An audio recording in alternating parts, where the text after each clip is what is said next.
Rachel Amber, c'est le nom de la jeune fille de 19 ans qui est portée disparue dans le jeu vidéo Life is Strange, paru en janvier 2015. C'est autour de ses yeux bleus, que nous ne verrons nulle part ailleurs que sur des affiches placardées dans la ville d'Arcadia Bay, que va se construire le récit de la relation qui unit Max et Chloé, les deux héroïnes principales. Qu'est-il arrivé à Rachel ? A-t-elle fugué ? Est-elle morte ? L'absence de réponse pour sa meilleure amie Chloé est insoutenable. Les deux jeunes filles vont n'avoir de cesse de chercher des réponses dans une petite ville en apparence paisible, mais dont chaque habitant dissimule un secret ou une blessure. Pour certaines personnes, le scénario de Life is Strange pourrait se résumer à une enquête teintée de surnaturel. En réalité, il s'agit de bien plus que cela. C'est un jeu dans lequel l'absence d'un personnage va venir agir comme un révélateur. Rachel Amber, par sa disparition, vient révéler des secrets, des drames familiaux, mais aussi des sentiments profonds, qu'il s'agisse de la mélancolie ou du courage. Et si je vous disais qu'il existe un jeu de rôle capable d'émuler une fiction type Life is Strange ? Un jeu de rôle au game design étonnant, puisqu'il s'agit d'un jeu de rôle sans MJ, mais également sans parole. Un jeu de rôle qui se joue via téléphone grâce à un échange de SMS. Ce jeu de rôle s'appelle Alice is Missing. Bref, si vous connaissiez les romans sans parole, là c'est plutôt ambiance drama sans parole et qui plus est donc sans MJ. Alors comment c'est possible ? Qu'est-ce que c'est que cette mécanique toute pétée ? Pourquoi le téléphone ? Pourquoi pas de MJ ? Pas de parole, pas de MJ, quelle est la prochaine étape ? Qu'est-ce qu'elle va nous sortir encore cette Aurora ? Est-ce que c'est un jeu sans gluten ? Eh bien, c'est ce qu'on va voir dans ce 10e épisode de Suck McDice dédié au jeu de rôle Alice is Missing. Bienvenue à tous et toutes. Chapitre 1, présentation du jeu et de sa thématique. Alice is Missing est un jeu de rôle écrit par Spencer Stark et paru chez Renegade Games Studios, l'éditeur qui nous avait également proposé le jeu de rôle Kids on Bikes déjà chroniqué sur la chaîne. Doté d'un game design original, Alice is Missing s'est fait remarquer dans la sphère rôliste puisqu'il est même nommé cette année aux Ennies Awards dans la catégorie meilleur jeu de rôle de l'année. Pour ma part, c'est mon coup de cœur de l'année, y a pas photo. Après, j'ai pas eu l'occasion de jouer aux autres jeux qui sont en lice, donc impossible de dire ce que les autres ont dans le ventre. Si vous y avez joué et que vous souhaitez nous faire un petit retour en commentaire, n'hésitez surtout pas. Et si vraiment vous me dites, il y en a un, oh là là, il est tellement extraordinaire, il faut à tout prix que tu le lises et que tu le testes, eh bien, on ira s'aventurer dans ces eaux-là. Voilà, mais pour l'instant, on va rester sur Alice is Missing. Alors, que jouons-nous dans Alice is Missing ? Eh bien, nous incarnons l'entourage direct d'Alice, une adolescente récemment disparue dans la petite ville de Silent Falls. C'est une petite ville qui va reprendre un peu les lieux et visuels d'Arcadia Bay dans Life is Strange. Clairement, on sent la filiation. Regardez dans les lieux, on peut même retrouver le fameux phare du jeu vidéo ou encore la ferme rouge par exemple. Et puis visuellement, les cartes qui vont nous permettre de faire avancer le récit reprennent un peu cette ambiance à la fois paisible et mélancolique présente dans Life is Strange. C'est dans ce petit décor qu'on va venir tisser, à l'aide de questions présentes sur des cartes, les relations entre les personnages. On va venir se rattacher au drame de la disparition d'Alice. Nous, on va jouer son frère, sa meilleure amie, le mec qui est en crush sur elle en secret, et bien d'autres encore. On peut aller comme ça jusqu'à 5 joueurs. Parmi ces 5 joueurs, on va avoir un joueur facilitateur. Ce personnage va s'appeler Charlie, et c'est lui qui va venir déclencher la conversation de groupe en reprenant un procédé littéraire classique qui est celui de l'œil neuf. Charlie va être mis au courant de la disparition d'Alice par les autres personnages qui vont ainsi, au cours d'une discussion d'1h45, révéler tour à tour les secrets d'Alice, mais aussi les leurs, tout en explorant les liens qui les unissent, sous le coup de vives émotions, et en faisant avancer le récit afin de découvrir ce qu'il est advenu d'Alice. Donc là, on voit bien encore une fois la filiation directe avec Life is Strange, où l'on joue des personnes émotionnellement très impliquées auprès de la disparue, et qui vont chercher désespérément des réponses. Où est Alice ? Que lui est-il arrivé et comment va-t-elle ? Est-elle seulement encore en vie ? C'est ce à quoi on va répondre à l'aide de cartes que l'on va piocher tour à tour à un instant T prédéterminé en fonction de notre personnage. Sur ces cartes, on va trouver des questions en rapport avec des lieux, des suspects ou même des événements qui vont venir précipiter l'action. Oui, car il peut se passer de grosses dingueries au cours du jeu, et je parlais tout à l'heure de procédés littéraires classiques. Là, il va falloir accepter le fait que les mecs continuent d'écrire sur Messenger alors qu'ils se font agresser. C'est un peu comme dans les lettres persanes de Montesquieu où Roxane écrit à la fin de sa lettre d'adieu « Ma force m'abandonne, la plume me tombe des mains, je sens affaiblir jusqu'à ma haine, oh, je me meurs !» Vous voyez, la meuf, elle continue d'écrire alors qu'en fait, techniquement, voilà, elle n'est pas censée être capable de le faire.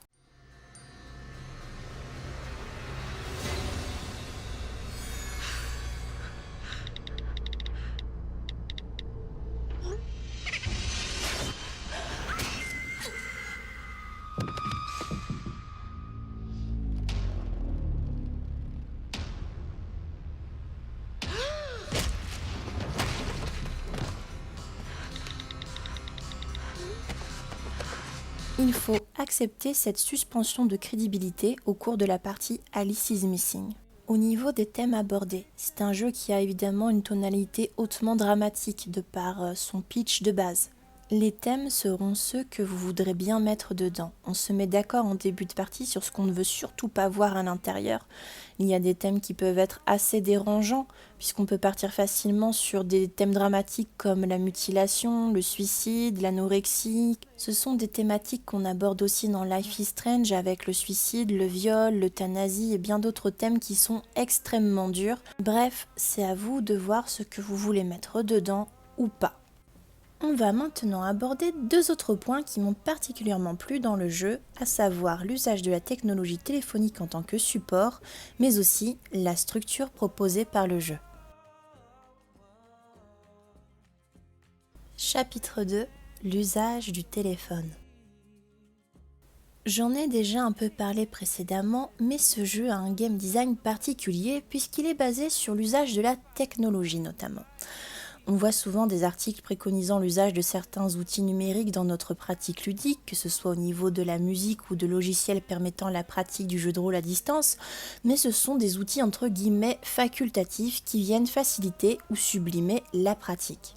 Là, on parle d'éléments numériques qui sont tout simplement indispensables à ce jeu. Et ce fameux téléphone va se présenter à bien des égards comme un outil très intéressant. D'abord, dans le thème du jeu. Et oui, on incarne des adolescents. Et quoi de plus iconique pour cette génération connectée que le téléphone portable ? C'est vraiment pour la plupart des ados un élément indispensable. Dans ma précédente vidéo sur Kids on Bikes, j'évoquais la manière dont les adolescents gagnaient en autonomie grâce à une mobilité physique à travers le vélo. Ce qu'explique très bien Vincent Kaufmann dans Les paradoxes de la mobilité, c'est que l'essor du numérique a complètement révolutionné le rapport à la distance. Aujourd'hui, en effet, ce n'est pas comme dans les années 80 ou 70, les adolescents n'ont pas besoin de se déplacer d'un point A à un point B pour rencontrer leur père. Tout peut se faire à distance avec une connexion quasiment H24 à leurs camarades qu'ils peuvent contacter par différentes applications. La découverte du monde et la sociabilité est bien différente. Tout ça est très bien expliqué dans un article paru en 2016 dans Sciences Humaines écrit par Diane Galbaud, Le téléphone mobile, tremplin vers la liberté, ou encore dans l'article de Pascal Potty, Portable mode d'emploi entre autonomie et nécessaire accompagnement, paru dans les Cahiers dynamiques en 2010. Bref, le portable, c'est un symbole d'autonomie, mais aussi de sociabilité pour l'adolescent, et utiliser cet objet-là en jeu afin de communiquer favorise notre immersion dans la peau de l'adolescent. On nous demande de changer le nom dans le répertoire de nos contacts afin de renforcer cette immersion. Au lieu de voir apparaître le nom du joueur, on voit celui du personnage. Le game design d'Alice is Missing n'est pas d'une folle complexité. Clairement, on est sur quelque chose d'assez épuré qui va faire place au ressenti, tout simplement. On va être là avec notre téléphone, les yeux rivés sur l'écran, casque sur les oreilles, à répondre fébrilement à nos camarades de jeu, pressés par l'urgence de découvrir ce qui est arrivé à Alice. L'usage du téléphone a révolutionné la notion de distance géographique dans notre quotidien, mais j'ai l'impression également que le téléphone vient ici affranchir toute mise à distance émotionnelle, de sorte que tout ce qui se passe au cours d'une partie d'Alice is Missing, on se le prend vraiment en pleine tronche. Petite parenthèse, cette narration par le téléphone est un élément qu'on trouvait déjà dans le monde vidéoludique avec par exemple le jeu A Normal Lost Phone, dans lequel on reconstitue également un drame adolescent en fouillant le téléphone portable égaré d'un personnage. On va être potentiellement sur le même type de thématique adolescente un peu dure, et avec l'usage de ce téléphone qui n'est pas du tout le même. On va pas échanger de messages ou quoi que ce soit avec d'autres joueurs. Ça va être un jeu à énigmes qu'on va venir résoudre afin de découvrir ce qu'il est advenu du propriétaire. Mais je me suis dit que ce serait sympa d'aborder le sujet très brièvement au cours de cette vidéo. Je vous recommande ce jeu qui est vraiment très sympa pour le coup. Autre point intéressant, avec cet usage du téléphone, on garde une trace écrite de notre partie. On récolte à la fin une vraie production littéraire qui est tout à fait intéressante à relire par la suite à tête posée. Il existe 2 modes de jeu. On peut jouer dans la même pièce tous ensemble ou bien à distance. Pour ma part, j'ai trouvé que jouer à distance renforçait vraiment mon immersion. Tout comme les personnages sont supposés l'être, nous sommes isolés les uns des autres, seuls face à nos questionnements. Le casque sur les oreilles, écoutant la magnifique bande-son originale du jeu, j'étais vraiment dans un autre monde. Chapitre 3, la structure. Dans l'introduction de la vidéo, je vous ai dit qu'il n'y avait pas de MJ dans Alice is Missing. Cette absence de MJ va être remplacée par une mécanique qui nécessite un travail de préparation en amont. Au cours de cette phase préliminaire, on va venir décrire un peu chacun son personnage, mais aussi créer un peu le setting de la ville. On va commencer à broder autour des cartes représentant des lieux ou personnages emblématiques de la ville. On va venir imaginer des rumeurs qui vont potentiellement pouvoir servir d'inducteur à notre récit au cours de la partie. C'est aussi pendant cette phase qu'on va commencer à planter les petites graines du drama. On va se donner des casseroles, des secrets compromettants qu'on va établir en répondant à des questions présentes sur des cartes tirées au sort. Par exemple, moi au cours de ma partie, mon personnage avait pour secret le fait de cacher un objet pour Alice, mais qui le mettait un peu dans la panade, cet objet. Et ces secrets compromettants, ils sont supposés être révélés au cours de la partie. C'est vraiment une phase à ne pas négliger. C'est à ce moment-là qu'on va avoir l'occasion et même la nécessité de nouer des liens. C'est vraiment l'origine du drama en réalité, parce que comme je vous l'ai dit, ce qui est intéressant dans Alice is Missing aussi bien que dans Life is Strange, ce sont les émotions, les relations qui peuvent se renforcer ou tout simplement exploser sous la pression. Cette phase se conclut sur un message vocal qu'on va laisser au joueur facilitateur. Car oui, s'il n'y a pas de MJ, il y a quand même un mec qui nous explique un peu les règles et qui va nous guider dans ce jeu à la mécanique à la fois simple mais très ritualisée. Donc ce message vocal qu'on lui laisse, c'est le dernier message qu'on a adressé à Alice sur son téléphone et qu'on écoutera en fin de partie. Ça me rappelle à ce niveau-là un peu Ten Candles, le jeu horrifique où pareil à la fin de la game, on vient réécouter les premières et dernières paroles de notre personnage. Le moment où on écoute les messages à la fin d'une partie est vraiment assez fort pour moi. Enfin, moi, je l'ai vécu avec une certaine émotion. Après, ce genre de pratique peut ne pas parler à tout le monde, évidemment, il n'y a pas de souci là-dessus. On va parler maintenant du rythme du jeu. C'est sur un fond musical qui s'inscrit vraiment dans la lignée de la bande originale de Life is Strange qu'on va jouer. Une musique entre une folk et une pop assez mélancolique. Cette musique n'est pas innocente. Elle est calée sur un timer précis au cours duquel les différents joueurs vont retourner des cartes. Alors, vous vous demandiez peut-être, si vous n'êtes pas familier de ce genre de jeu, comment est-ce possible de faire du jeu de rôle sans MJ ? Eh bien, la réponse est là, elle est derrière ces petites cartes et puis derrière un jeu hyper ritualisé en termes de rythme. Donc revenons à nos petites cartes. Derrière ces cartes, on va trouver une question, une indication qui va nous permettre de faire avancer l'intrigue. Et c'est à peu près la seule règle qu'on va avoir finalement. Celui qui retourne la carte à ce moment-là du récit a la main mise et lorsqu'il dit qu'il se passe quelque chose, les autres l'acceptent tout simplement. Il existe quand même une règle importante, à part celle que je viens de mentionner, c'est le fait de ne pas pouvoir être à deux au même endroit, au même moment.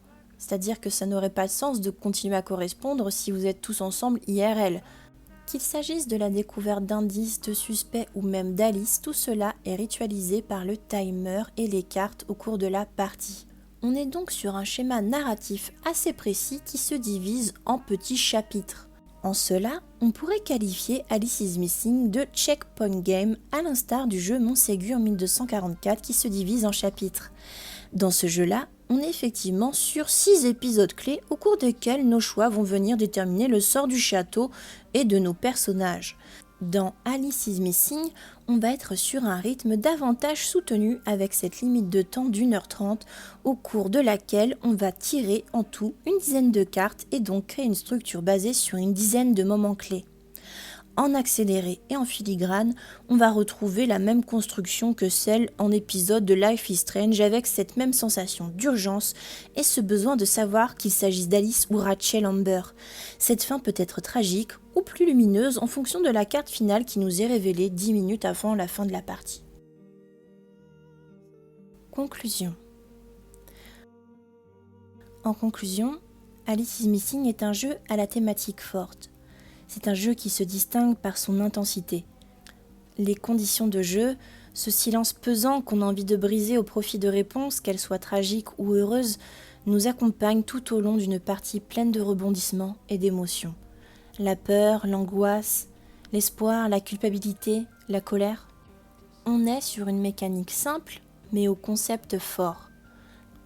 Alice is Missing, c'est une expérience ludique singulière et poétique dont on ne sort pas indemne. J'aimerais avoir plus de recul sur ce jeu, mais j'ai du mal. Pour moi, il occupe une place désormais particulière dans ma vie. C'est difficile pour moi d'expliquer pourquoi, mais je vais le faire, histoire que vous compreniez aussi pourquoi j'ai eu du mal à me remettre dans le bain cet été. Une semaine après le test de ce jeu, mon ex-petite amie avec qui je venais de rompre a disparu. Ça fait maintenant plus de 2 semaines qu'il a disparu, laissant derrière lui ses effets personnels, son téléphone, ses moyens de paiement. Où est-il? Comment va-t-il? Est-il seulement en vie? Je connais le cauchemar silencieux, l'absence de réponse, la souffrance qu'a connue mon personnage. J'ai voulu réaliser cette vidéo afin de rendre un hommage à cet ovni ludique qui a sans doute ses défauts, mais d'autres se chargeront d'en parler, mieux que moi. Pour moi, c'était mon jeu coup de cœur de l'année et désormais, malheureusement, celui qui vient cristalliser ma plus grande douleur. De ce que je sais, un éditeur français a récupéré les droits pour publier ce jeu. J'ignore encore lequel. Cet éditeur a vraiment eu du nez et j'espère qu'il traitera avec soin ce jeu qui, je le sais, n'a laissé que peu de personnes indifférentes lors des parties réalisées. Je vous retrouve très bientôt pour une nouvelle vidéo. Prenez soin de vous. Prenez soin de vos proches. Ciao.